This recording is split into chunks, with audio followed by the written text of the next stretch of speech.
দেশের president mister শাহাবুদ্দিনের এক ধরনের টানাপোড়েন চলছে এবং সম্ভবত তারা শাহাবুদ্দিন সাহেবকে সরিয়ে দিতে চায় এবং একই সঙ্গে আরও অন্য অন্য রাজনৈতিক বিশ্লেষণ সেই নিবন্ধে ছিল। সেটা নিয়ে আমি একটা নিজেই রিপোর্ট করেছিলাম এবং আমি সবিষয়ে লক্ষ্য করেছিলাম এটা নিয়ে আমাদের দেশের কোনো মিডিয়ায় কোনো উচ্চবাচ্য রাস শব্দটি করেনি। আমাকে কেউ কেউ বলেছিলেন যে ভারতের একটা মিডিয়ায় কী লেখলো না লেখলো এটাকে আমি এত গুরুত্ব দিচ্ছি কেন। আমার গুরুত্ব দেওয়া না দেওয়ায় কিছু যায় আসে না, বাট কী ঘটনাটা ঘটছে সেটাকে জাস্ট তুলে আনা, মানুষের সামনে উপস্থাপন করা, এটাই আমি আমার দায়িত্ব মনে করি। কেন উপস্থাপন করা দরকার? এই জন্য দরকার যে মানুষ এখান থেকে তার চিন্তার খোরাকটা পায়, মানুষ ভাবতে পারে অথবা চিন্তা করতে পারে অথবা আলোচনা করতে পারে যে সামনের দিনগুলিতে কি হতে যাচ্ছে। আমার ওই কন্টেন্টটা দেখে যে সমস্ত পাঠক অথবা দর্শক আমার ব্যাপারে একটু সন্দেহ পোষণ করেছিলেন তাদেরকে আমি আজকে যে ঘটনার ডেভেলপমেন্ট যেগুলো হচ্ছে সেগুলো নিয়ে একটা কথা বলতে চাই। ডেভেলপমেন্টটা আজকে অবশ্য হয়েছে আমাদের আইন উপদেষ্টার একটা বক্তব্যের প্রেক্ষিতে, কিন্তু উনিও এই বক্তব্যটা দিয়েছেন রাষ্ট্রপতিরই আরেকটা বক্তব্যের প্রেক্ষিতে। রাষ্ট্রপতির বক্তব্যটা দুদিন আগে রবিবার দিন বেসিক্যালি এটা ছাপা হয়েছে মানব জমিন পত্রিকার একটা পলিটিক্যাল ম্যাগাজিন বের করে ওনারা নতুন করে, আগে বের করতো অনেকদিন বের করেন, নতুন করে বের করে সেই জনতার চোখ এই নামে একটা ম্যাগাজিন উনি বের করেন। মানব জমিনের সম্পাদক প্রধান সম্পাদক মতিউর রহমান চৌধুরী প্রবীণ সাংবাদিক উনি করেন।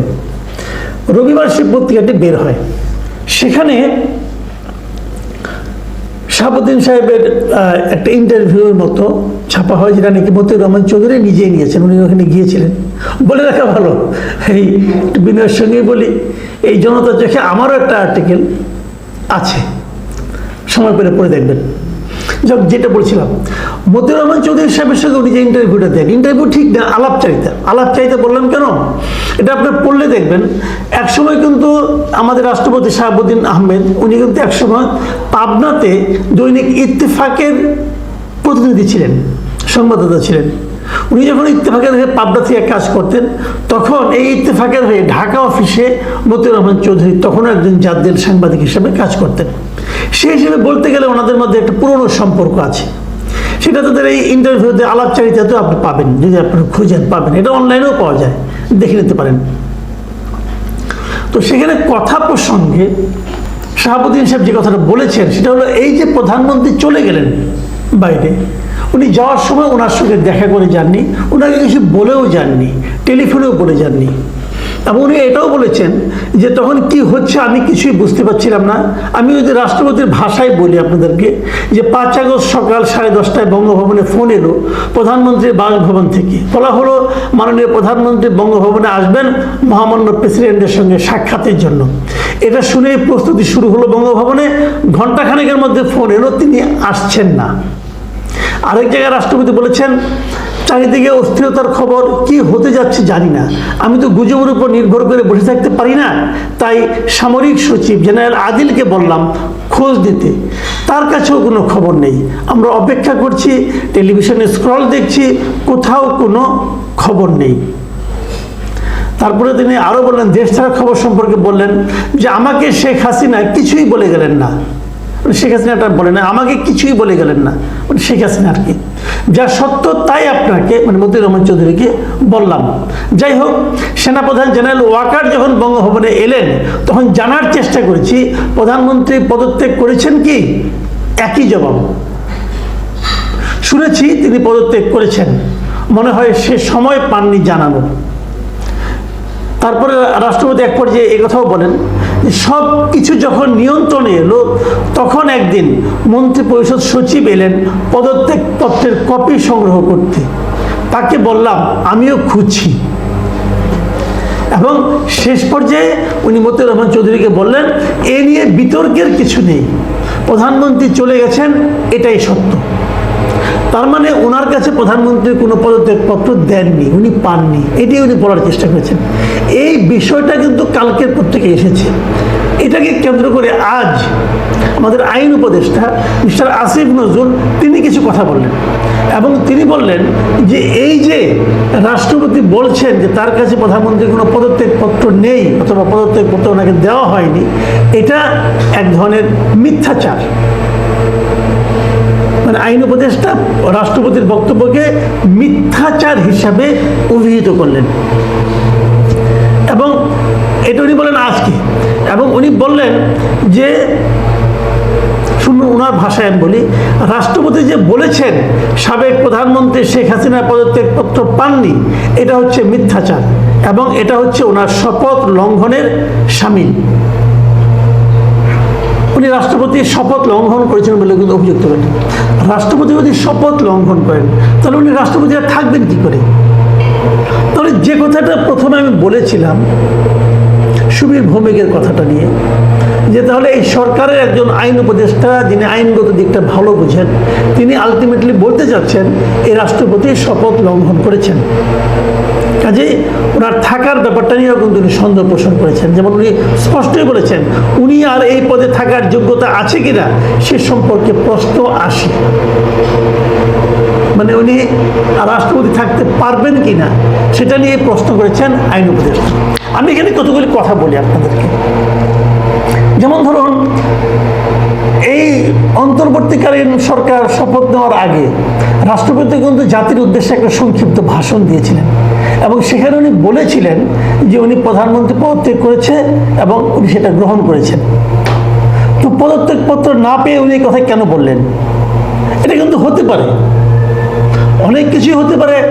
আন্দোলনের সময় হয়তো ওনাকে বলা হয়েছে যদি পদত্যাগ করেছেন, এখন পদত্যাগপত্র গ্রহণ না করলে তো পদত্যাগ সম্পূর্ণ হবে না, আর পদত্যাগ সম্পূর্ণ না হলে তো নতুন উপদেষ্টা পরিষদ শপথ দিতে পারবে না। হয়তো উপদেষ্টা পরিষদের শপথ দেওয়ার সুবিধার্থে এই কথা বলেছেন। তবে আসিফ নজরুল যে কথা বলেছেন যে মিথ্যাচার করেছেন, যে পদত্যাগপত্র উনি পান নাই, উনি যদি বলে থাকেন পদত্যাগ করেছেন এবং আমি গ্রহণ করেছি, তাহলে সেটা তো আলটিমেটলি মিথ্যাচারই হয়। কাজে আমি আসিফ নজরুলকে কিন্তু এখানে দোষ দিতে পারবো না।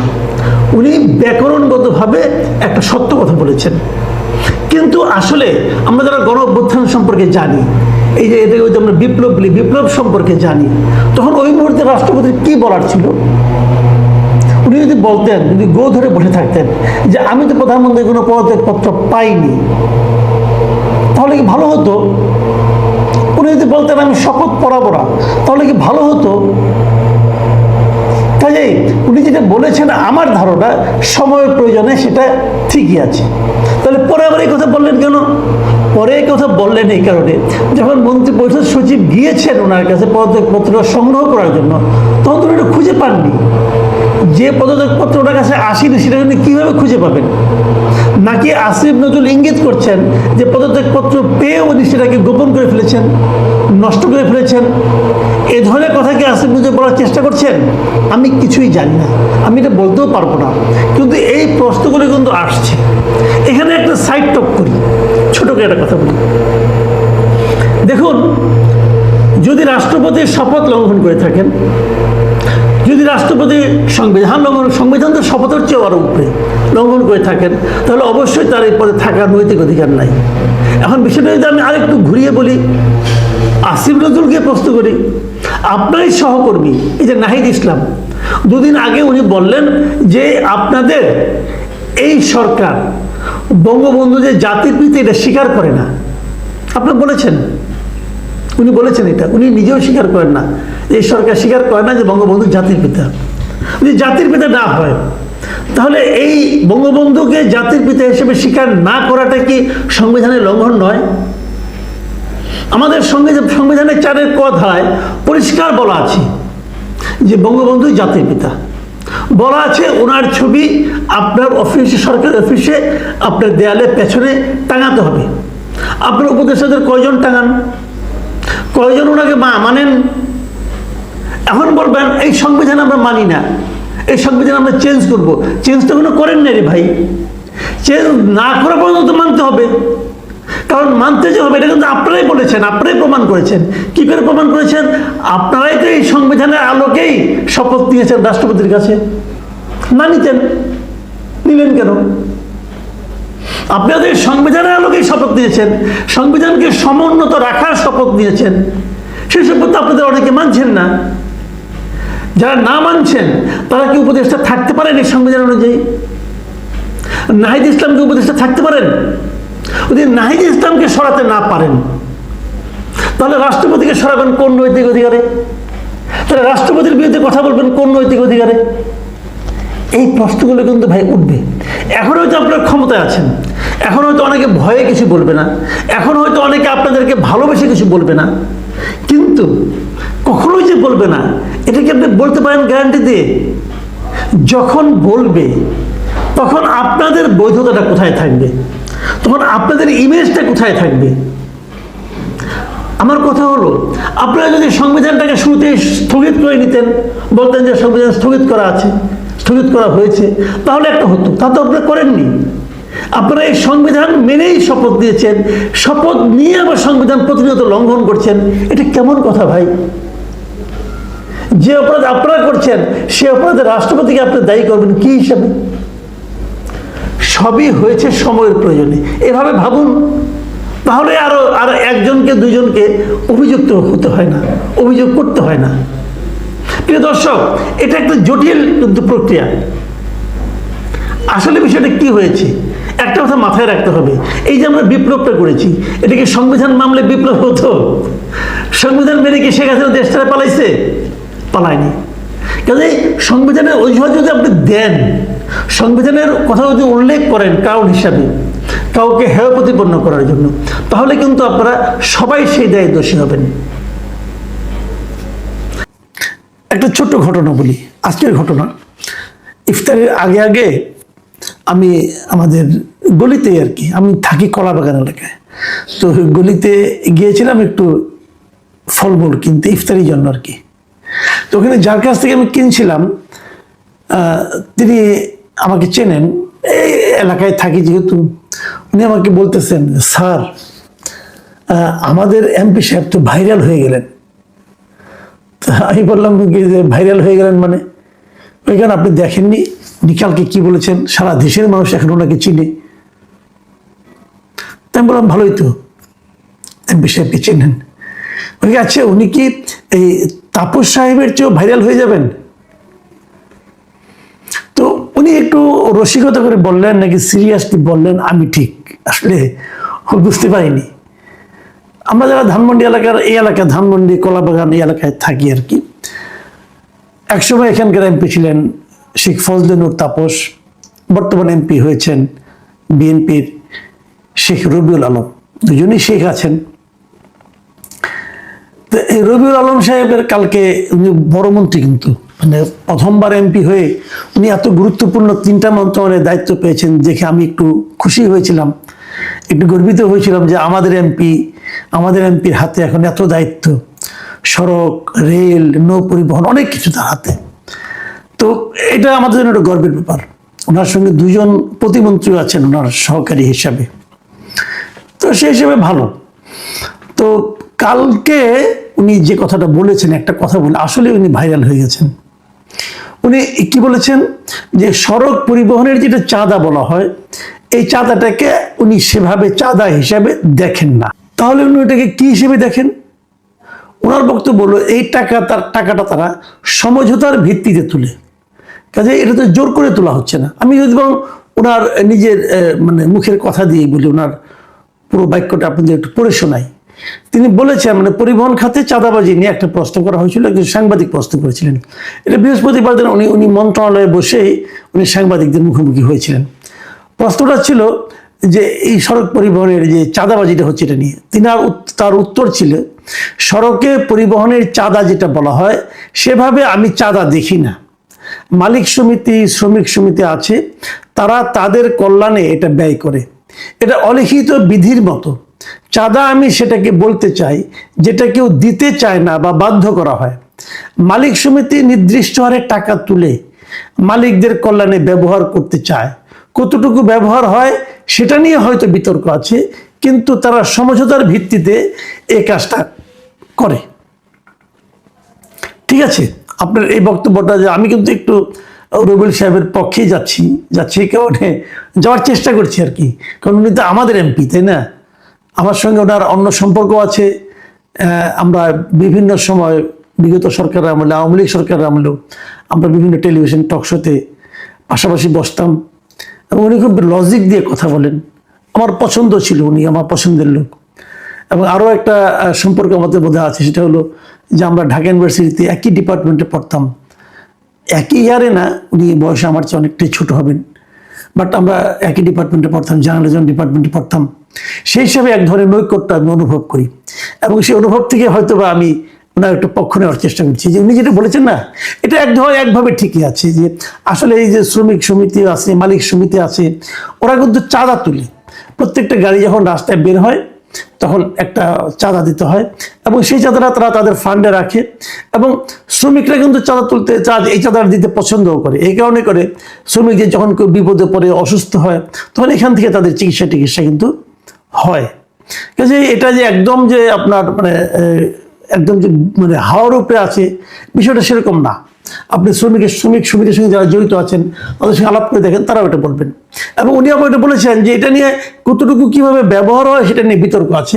এটাও ঠিক আছে, এটাও আমি অস্বীকার করি না, কারণ যারা নাকি দায়িত্বে থাকেন তারাই কিন্তু অধিকাংশটা মেরে দেন। যেমন শাহজাহান খান সাহেব ছিলেন এক সময় আওয়ামী লীগের মন্ত্রী, উনি কিন্তু দীর্ঘদিন ধরে এই শ্রমিক সমিতির একজন লিডার ছিলেন এবং এক সময়ে আমরা যতটুকু জানি আমি আর কি, যে এই শ্রমিক সমিতির যেটা আছে এখানে আবার কোনো দল নাই, কিন্তু এখানে আওয়ামী লীগ, বিএনপি অথবা বামপন্থী দল, এরা সবাই মিলেমিশেই এই সমিতিগুলো চালায়। যাই হোক, ওনার এই বক্তব্য একদিকে ঠিক আছে, আবার আরেক দিকে ঠিক নাই। আরেকদিকে একটা ভয়ঙ্কর বিপদ ঘটতে পারে ওনার এই বক্তব্য থেকে, এবং আমি বিপদটাই বেশি দেখি। দেখুন, চাঁদার কোনো শেষ নেই, কিন্তু চাঁদা যে কেবল শ্রমিক সমিতি এবং মালিক সমিতি তুলে তা না, কত ঘাটে ঘাটে যে চাঁদা দিতে হয়। আপনি গাড়িটা রাস্তায় নামাবেন, নামানোর সঙ্গে সঙ্গে আপনাকে চাঁদা দিতে হবে এবং আজকে কোন রুটে আপনি যাবেন সেটা নির্ধারণ করে দেবে, কোন সময়ে যাবেন, সব কিছুর পেছনে কিন্তু চাঁদা আছে। আর উনি যে কথাটা বলেছেন যে সমঝোতার ভিত্তিতে, ভাই সমঝোতাটা কি জিনিস বলেন তো? ধরেন আমি রাস্তায় যাচ্ছি, একজন এসে আমার সামনে একটা ছুরি ধরলো, ধরে বললো তোমার মোবাইল দাও, তোমার ঘড়ি দাও, তোমার যা আছে দাও, মানি ব্যাগ দাও। আচ্ছা, আমি কি তার সঙ্গে মারামারি করবো না তো? কারণ আমার ছুরির ভয় তো আছে, আমি তাকে দিয়ে দেবো এগুলো। তো এই যে আমি দিলাম, আমি কোনো শব্দও করবো না, লোকে কি মনে করবে আমি বোধহয় সমঝোতার ভিত্তিতে দিয়ে দিলাম। আমি কি সমঝোতার ভিত্তিতে দিলাম? আমি আরো উদাহরণ দিয়ে বলি, রবিউল সাহেব নিজে কিন্তু কনস্ট্রাকশন ওনার কোম্পানি আছে, কনস্ট্রাকশনের ব্যবসা উনি করেন, আওয়ামী লীগের আমলে করেছেন, একদম করেন না তা তো না, ভালোই করেছেন। আচ্ছা, ওই সময় কি ওনাকে চাঁদা দিতে হয় নাই? চাঁদা না দিয়ে উনি ব্যবসা করতে পারছেন আওয়ামী লীগ আমলে? পারেন নাই। এবং এই যে আওয়ামী লীগ আমলে চাঁদা দিচ্ছেন, এই চাঁদা দেওয়া নিয়ে উনি কি কোনো জায়গায় থানায় যে মামলা করছেন যে আমার কাছ থেকে চাঁদা নিয়েছে? করেন নাই। কারণ করলে উনি ওনার ব্যবসা করতে পারতেন না ভাই। উনিও এটা সমঝোতার ভিত্তিতে দিয়েছেন। যত লোকে চাঁদা দেয়, যে কোনো কাজ, আপনি কোনো কনস্ট্রাকশন কাজ করতে যান, একটা বাড়ি বানাতে চান, আপনাকে চাঁদা দিতে হবে। আপনি মন খারাপ করে দিবেন, কিন্তু আপনি এটা নিয়ে হইচই করবেন, করলে তো আপনি কাজই করতে পারবেন না। আচ্ছা, এটা বাদ দেন, পরিবহন খাতের চাঁদার কথা বলি। আপনি মনে করেন টেকনাফ থেকে তো আমাদের অনেক মালামাল আসে, মিয়ানমার দিয়ে অনেক আসে না? টেকনাফ থেকে একটা আমি কিছুদিন আগে আওয়ামী লীগ আমলের কথা বলছি, ওই সময় একজন আপনি যে ভোক্তা অধিকারের যেটি ডিরেক্টর ছিলেন, তিনি বলেছিলেন, একদিন ওপেনলি বলেছিলেন যে ওখান থেকে একটা ট্রাক মাল আনতে, টেকনাফ থেকে ঢাকা পর্যন্ত আনতে তারা 24-25 হাজার টাকা নেয়। এত টাকা কেন? তখন তারা বলছিল যে অনেক জায়গায় তাদের চাঁদা দিতে হয়, চাঁদায় চলে যায় কয়েক হাজার টাকা। তো এই চাঁদাটা কিসের? এই চাঁদাটা কি সমঝোতার ভিত্তিতে দেয়? হ্যাঁ, দেয়।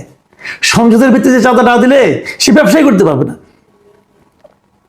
রেট হয়ে গেছে, আপনি অমুক পয়েন্টে এত টাকা দিবেন, তমুক পয়েন্টে এত টাকা দিবেন, পুলিশকে এত টাকা দিবেন, সব সমঝোতা। এবং তারা একটা স্লিপ ধরে দিবে আপনাকে এই চাঁদা নিয়ে। এই সমঝোতার চাঁদাটাকে আমরা চলতে দিতে চাই? আমরা কি নতুন সরকার পেয়েছি, এই সরকারের কাছে কি আমরা চাই যে তারা এভাবে সমঝোতার ভিত্তিতে চাঁদা চলুক, এটা অনুমোদন করবেন? দেখেন, শেখ রবিউল আলমকে বলছি যে আপনি একসময় কিন্তু ব্যবসা করতেন, একসময় রাজনীতি করতেন, এখনো করেন রাজনীতি, বিভিন্ন জায়গায় কথা বলতেন। সেই সময়ের আপনি আর মন্ত্রী হওয়ার পর আপনি কিন্তু এক লোক না। এখন আপনার প্রত্যেকটা শব্দ নিয়ে লোকে আলোচনা করবে, প্রত্যেকটা শব্দ, বাক্য না, প্রত্যেকটা শব্দ নিয়ে আপনাকে আলোচনা করতে হবে এবং এই কথাটা মাথায় রেখে আপনি কথা বলতে হবে। আপনাকে মনে রাখতে হবে যে এই কথাটা যে বললাম এটা আমার জন্য বড় ক্ষতির কারণ হতে পারে। আপনি কি ভেবে বলেছেন সেটা এক কথা, কিন্তু আপনার এই কথাটা সমাজে কিভাবে ছড়িয়েছে সেটা হলো গুরুত্বপূর্ণ, এবং এর নেতিবাচক প্রভাবটা কিন্তু ভয়ঙ্কর, খুব ভয়ঙ্কর নেতিবাচক প্রভাব। অলরেডি কিন্তু মানুষ বলছে যে এই সরকার তো তাহলে চাঁদাবাজদের একভাবে স্বীকৃতি দিল, এবং চাঁদাবাজরা কিন্তু এটাকে একটা আস্কারা হিসেবে নেওয়া শুরু করে দিবে এখন, এবং সবাই সমঝোতার ভিত্তিতে ঝাঁপাই পড়বে। তাহলে কি হলো জিনিসটা? আমি আরেকটা কথা বলি, এই যে বললাম না আপনারা মন্ত্রী হয়েছেন, আপনাদের সাবধানে কথা বলতে হবে, এটা যেমন বললাম, এর সঙ্গে আরেকটা কথা বলি। আপনি মন্ত্রী হওয়ার পর আপনি মাত্র একবারও ভুল করার সুযোগ পাবেন না, একবারও না। আপনি বলবেন একবার ভুল করি না, আপনি একবারও ভুল করার সুযোগ পাবেন না। ভুল শুধরে, ভুল না করে কিভাবে থাকতে হয় সেটা শিখে তারপর আপনাকে মন্ত্রী হিসেবে কথা বলতে হবে। আপনি যে ভুল করেছেন এই ভুল সীমাহীন ভুল, এই ভুল ক্ষমাহীন ভুল, এটা আপনি করতে পারেন না। আমি দেখেছি ওই ভিডিওটা, যে ভিডিও তিনি বলেছেন, ওনার পাশেই কিন্তু আরেকজন ওনার প্রতিমন্ত্রী বসেছিলেন, হাবিবুর রশিদ হাবিব, উনি বসেছিলেন। উনি যেন কি একটা বলার চেষ্টা করছিলেন, কিন্তু আমাদের এই শেখ রবিউল আলম ওনাকে থামিয়ে দিয়ে নিজেই কথা বলেছেন। উনি কি বলছিলেন আমার মনে হয় উনি এইভাবে কথা বলতে চাইতেন না। তো এটা হয়, এই সমস্যাগুলো দূর করতে হবে আমাদের, কিন্তু পাশাপাশি এই যে কথাটা বলে আপনি ভুল করেছিলেন, এই ভুলটা কিন্তু আপনাকেই শুধরাতে হবে। আজকে শুক্রবার ছিল, হয়তো বলতে পারেননি, আপনি কালকে যখন অফিসে যাবেন, যে আপনার প্রথম দায়িত্ব হবে এই ভুলটা শুধরানো, যে এটা আসলে আপনার সরকারের দৃষ্টিভঙ্গি নয়, আপনি কি বোঝাতে চেয়েছেন সেটা। আপনি কিন্তু ওটা নিয়ে আবার পিরাপিরি করেন না যে না আমি ঠিক বলেছি, সবাই ভুল বলেছে, সাংবাদিকরা ভুল বুঝেছে। এই পিরাপিরি যত করবেন তত কিন্তু আওলা বাজবে, তত কিন্তু আপনি জটিলতার মধ্যে পড়ে যাবেন। অনেকে তো বলবেন যে আমি ওনাকে পরামর্শ দিচ্ছি এই কারণে, কাউকে ডিফেম করা ভাই আমাদের কাজ না। আমরা একটা সুস্থ সামাজিক পরিবেশ চাই, আমরা একটা চাঁদাবাজ মুক্ত সমাজ চাই। কোনো চাঁদা চলবে না। যেমন আমি কিন্তু চাঁদা দিই, ধরেন আমি প্রেস ক্লাবের মেম্বার, আমি কিন্তু প্রেস ক্লাবে চাঁদা দিই, ওনারা আমাকে একটা রিসিট দেয়, এটা হলো চাঁদা। আর ওখানে যেটা হয় ওটা চাঁদা না, ওটা ডাকাতি। তো আপনি চাঁদার কথা বলে কিন্তু প্রকারান্তরে ডাকাতিটাকে জাস্টিফাই করছিলেন। ডাকাতি থামাতে হবে, চাঁদাবাজিও থামাতে হবে। আপনি যখন চাঁদা দিবেন তখন আপনি অফিসে যেয়ে দিবেন, রাস্তায় কেন দিবেন? রাস্তায় কেন চাঁদা নিতে হবে? চাঁদাটা আপনি মালিক সমিতি দেন, তো মালিক সমিতি যাবে, যে সেখানে যে চাঁদা দেবে। রাস্তার থেকে কেন উঠানো হবে? রাস্তায় গাড়ি থামাই টাকা নেওয়া হয় না? নেওয়া হয়। শ্রমিক সমিতি নেয়, মালিক সমিতি নেয়, পুলিশ সমিতি বলা যাবে না, পুলিশরা নেয় তো। এইগুলো থামাতে হবে। আমরা দুর্নীতির বিরুদ্ধে, এই সরকারের প্রধানমন্ত্রী ইতিমধ্যে বলেছেন উনি দুর্নীতির টুটি চেপে ধরবেন, গলা চেপে ধরবেন। কিভাবে ধরবেন? আপনি কিভাবে, যদি এগুলি চলে, যে এই সমস্ত কথাবার্তা যদি আমরা এনকারেজ করি, তাহলে কিভাবে করবেন? পারবেন না তো। সবচেয়ে বেশি চাঁদাবাজি হয় পরিবহন খাতে, সবচেয়ে বেশি। এদেশের যত খাত আছে সবচেয়ে বেশি চাঁদাবাজি হয় পরিবহন খাতে। পরিবহন খাতে চাঁদা থামান। প্রধানমন্ত্রী যদি মনে করেন যে উনি আসলে দুর্নীতি গলার টিপে ধরতে চান, তাহলে আমি আপনাকে বলবো আপনার উচিত হবে পরিবহন খাতের যে মন্ত্রীরা আছেন তাদের সবাইকে ডেকে বলেন যে পরিবহন খাতের চাঁদা 1 মাসের মধ্যে একদম স্টপ করতে হবে। আপনারা যদি পরিবহন খাতের চাঁদা স্টপ করতে পারেন, থামাতে পারেন, এটার প্রভাব, ইতিবাচক প্রভাব যে কত জায়গায় পড়বে চিন্তা করতে পারবেন না। দ্রব্যমূল্যের উপরে পড়বে, দ্রব্যমূল্য অনেক কমে যাবে। চাঁদাবাজি ভাই থামাতে হবে। আপোষের মাধ্যমে চাঁদাবাজি হয় না। আপোষের মাধ্যমে আপোষের মাধ্যমে যেটা হয় সেটা অন্য জিনিস, আর এটা যেটা হয় এটা ডাকাতি, দস্যুতা, লুণ্ঠন। প্রিয় দর্শক,